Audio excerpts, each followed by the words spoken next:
आशा करता हूं कि हस्तिनापुर के आतिथ्य से आप प्रसन्न हैं। अति प्रसन्न हैं गांधार नरेश। आपके भांजों के परिश्रम और सेवा से हम अत्यधिक प्रसन्न हैं।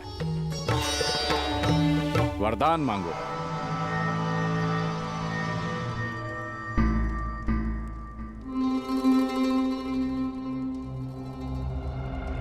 क्या हुआ गांधार नरेश? आपकी आंखों में अश्रु क्यों हैं? क्या करे महर्षि, पांडवों का स्मरण हो आया मुझे।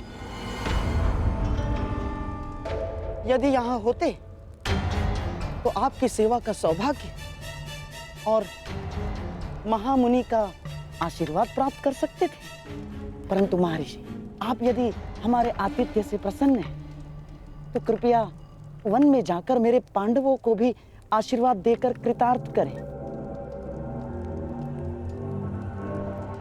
हाँ, और उन्हें भी अपनी सेवा का अवसर प्रदान करें, क्योंकि इस समय उन्हें आपके आशीर्वाद की बहुत बहुत आवश्यकता है महर्षि। अवश्य, हम आज ही प्रस्थान करेंगे। वत्स मध्यसेन। जी गुरुदेव। जाकर पांडवों को सूचित कर दो कि हम उनका आतिथ्य सत्कार प्राप्त करने पधार रहे हैं।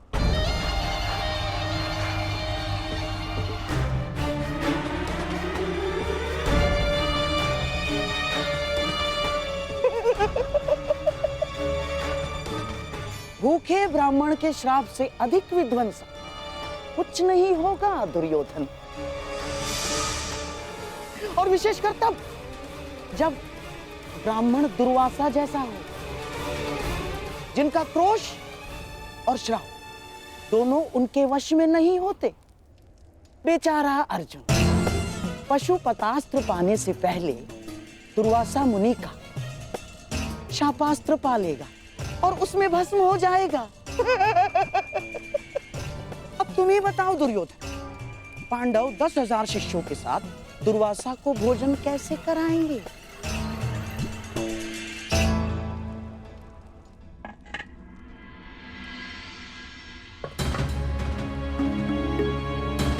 घर में अन्न का एक भी दाना शेष नहीं है।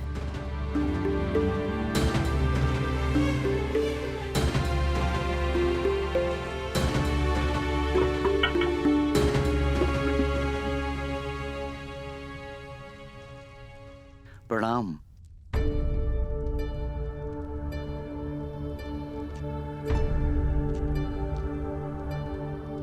प्रणिपात ब्राह्मण पुत्र, क्या आप वन में मार्ग भटक गए हैं? नहीं, मैं केवल ऋषि दुर्वासा का संदेश लेकर आया हूं। महर्षि दुर्वासा पधार रहे हैं।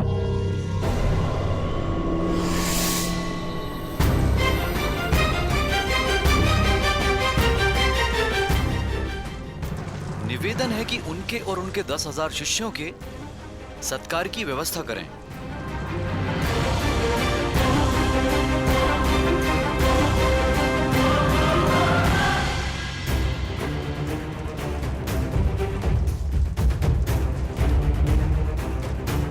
दुर्योधन, जो काम लाक्षागृह नहीं कर पाया, वो काम दुर्वासा का श्राप अवश्य करेगा।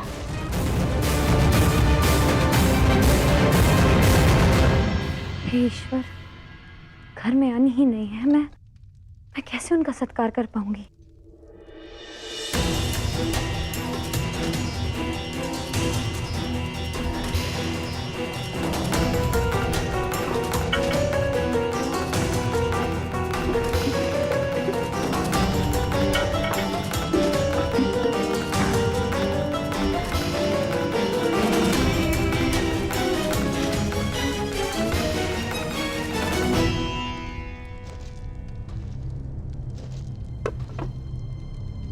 महर्षि दुर्वासा पधार गए।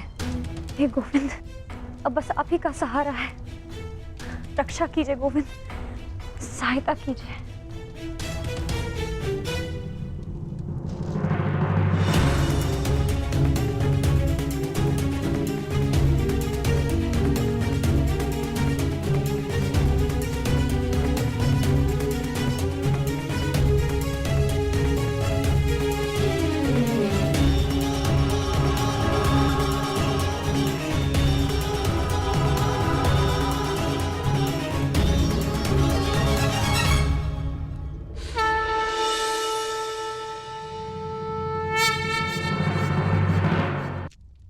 बहुत विकट समस्या में हूँ गोविंद, रक्षा कीजिए।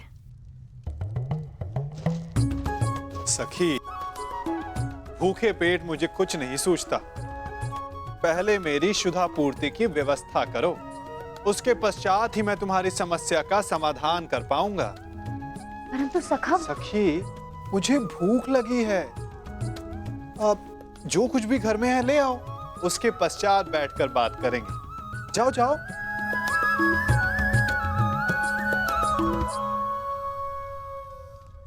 सखी, ऐसे क्या देख रही हो? तुम्हारा सखा भूखा है।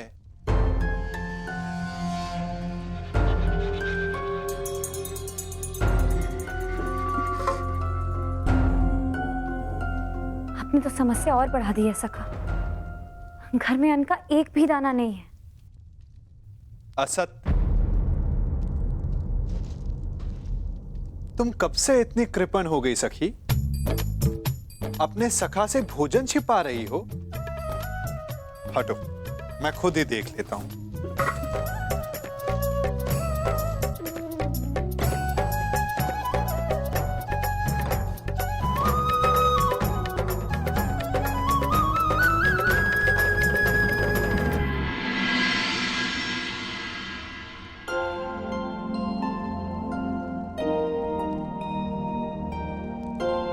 कहा था ना, अपने सखा से तुम भोजन छिपा रही हो। नारायणं नमस्कृत्य नरं चैव नरोत्तमं देवीं सरस्वतीं व्यासं ततो जयम् उदीरयेत्।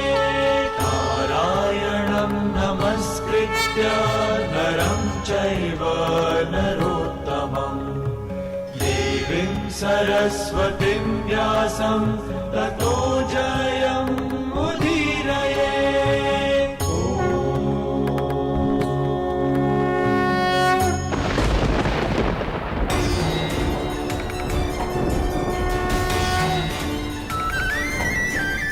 श्री कृष्ण गोविंद हरे मुरारी हे नाथ नारायण वासुदेवा।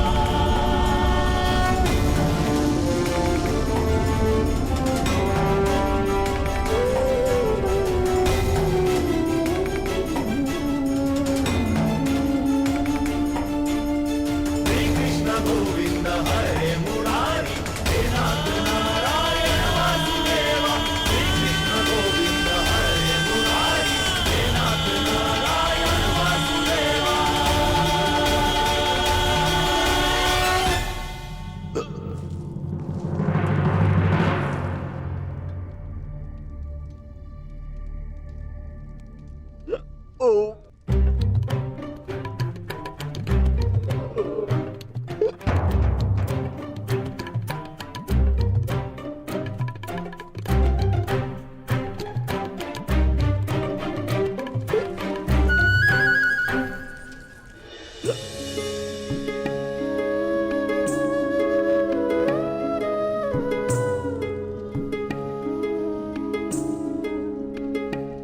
आनंद आ गया सखी।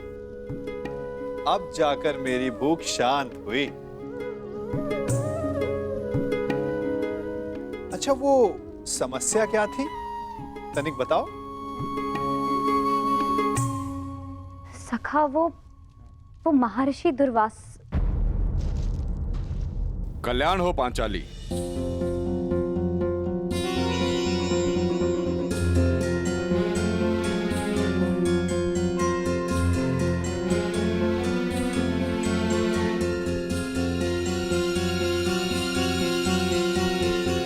प्रणिपात महर्षि। अखंड सौभाग्यवती भव।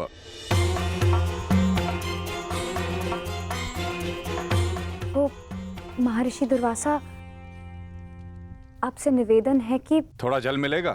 जी जी जी।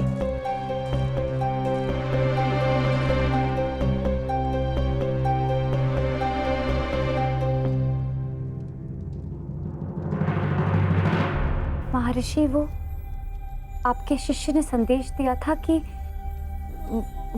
वो भोजन क्षमा चाहता हूं यज्ञसेनी। अब हम भोजन नहीं कर पाएंगे। हमारा पेट भर चुका है। कष्ट के लिए क्षमा चाहता हूं।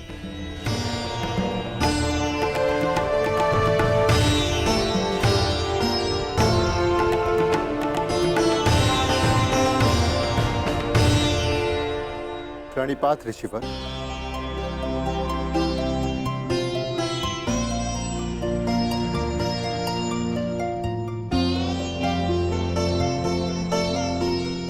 प्रणिपात महर्षि। आपका अचानक यहाँ आगमन? मुझे शकुनी ने कहा था मैं यहां आकर पांडवों का सत्कार ग्रहण करूं।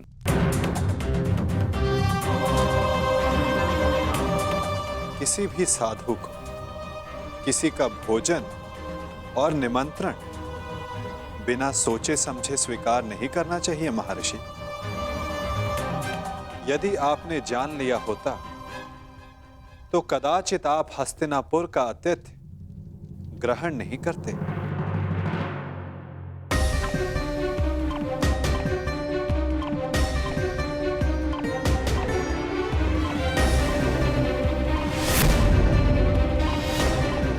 जीतने वाला दूसरे के राज्य पर 13 वर्ष का अधिकारी हो और हारने वाले को 12 वर्ष का वनवास और 1 वर्ष के अज्ञातवास पर जाना होगा। उन कौरवों ने केवल तुम्हारे साथ ही नहीं अपितु मेरे साथ भी छल किया है। छल करके उन्होंने मुझसे तुम्हें श्राप दिलाने की योजना बनाई। मैं उन्हें अभी भस्म कर दूंगा। नहीं ऋषिवर, आप ऐसा नर्त नहीं करेंगे। वरों का नाश करना हमारी प्रतिज्ञा है। तो मैं तुम्हें आशीर्वाद देता हूं कि तुम अपने प्रयोजन में अवश्य सफल होंगे।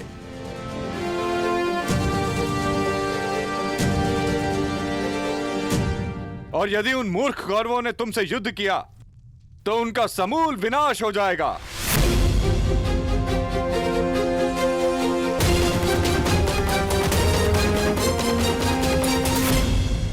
वाह शकुनी, वाह! क्या उत्तम प्रयत्न किया है तुमने। श्राप दिलवाने गए थे पांडवों को, वरदान दिलवाकर लौटे हो। तुम्हारी तो जय जयकार होनी चाहिए, जय जयकार। समझ में नहीं आता कैसे पांडवों से हस्तिनापुर की रक्षा की जाए और कैसे अपने इस मूर्ख पुत्र की सुरक्षा की जाए। मैं बताता हूं कि क्या करना है।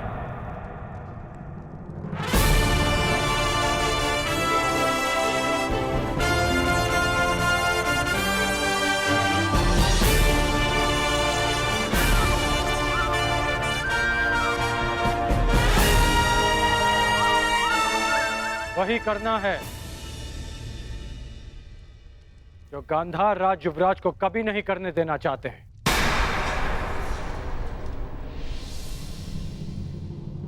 पराक्रम।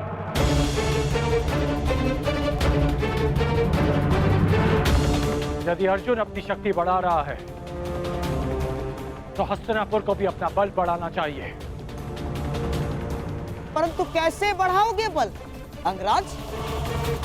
क्या मेरे सम्राट दुर्योधन को भी कैलाश पर्वत भेज दिया जाए अंगराज? नहीं गांधार राज, ये संभव है दिग्विजय यात्रा करके। दिग्विजय? हमें भारत के सारे राज्यों को हस्तिनापुर के छत्र के नीचे लाना होगा, क्योंकि युद्ध तो होना ही है और युद्ध में सैन्य शक्ति का महत्व किससे छिपा है। हमें दिग्विजय करके हस्तिनापुर का बल बढ़ाना होगा। परंतु दिग्विजय करेगा कौन? हस्तिनापुर का सेवक करेगा।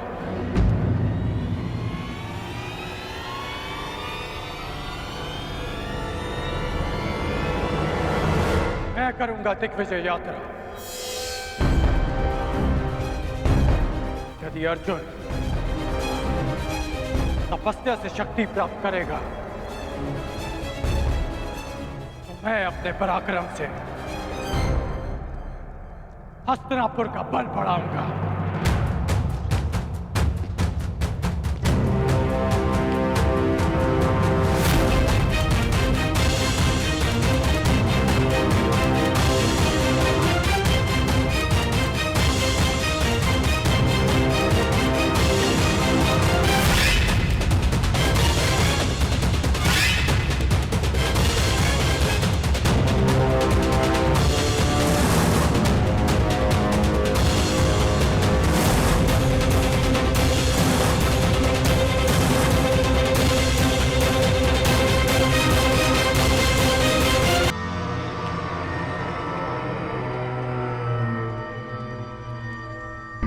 ये क्या मामा श्री, तुला व्यापारियों के हाथ में शोभा देती है, राजनीतिज्ञों के नहीं। राजनीति दुनिया का सबसे कठिन व्यापार है मेरे प्यारे सम्राट। जहां शत्रु का लाभ और अपनी हानि ठीक से तोली नहीं गई तो पराजय का मुख देखना पड़ता है दुर्योधन।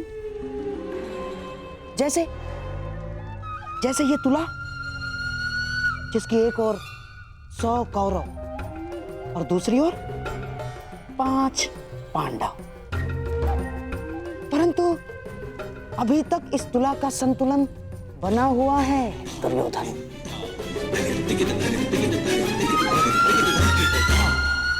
और ये है दिग्विजय, और दिग्विजय के पश्चात शक्ति का संतुलन हमारे पक्ष में होगा।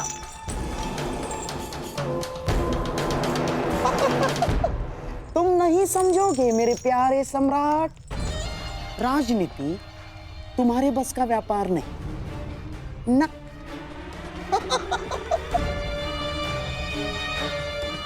अर्थात एक चतुर राजनीतिज्ञ के लिए यह आवश्यक है कि अपनी शक्ति बढ़ाने के साथ साथ शत्रु की शक्ति का नाश भी करे। तुला का भार अपने पलड़े की ओर करने के लिए यह आवश्यक नहीं है कि अपना भार बढ़ा लिया जाए। शत्रु का भार कम करके भी यह सब किया जा सकता है दुर्योधन। मामा श्री, आपकी ये बातें मेरे समझ के तो बाहर है। परंतु भविष्य मेरे दृष्टि के भीतर है दुर्योधन। तुम और मैं, हम दोनों कर्ण के साथ दिग्विजय पर चलेंगे। क्यों मामा श्री, आपको कर्ण की शक्ति पर विश्वास नहीं है? कुछ विजय शक्ति से नहीं, नीति से की जाती है। कर्ण तुम्हारी शक्ति बढ़ाने के लिए दिग्विजय करेगा और हम पांडवों की शक्ति कम करने के लिए संधि करेंगे। और पांडवों की सबसे बड़ी शक्ति है वासुदेव कृष्ण,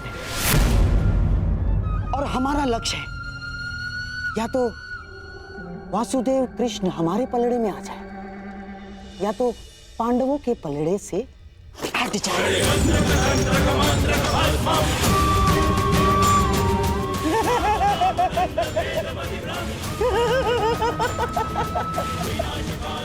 बस इतना कर लो मेरे प्यारे सम्राट, तो सदैव के लिए भारतवर्ष तुम्हारा।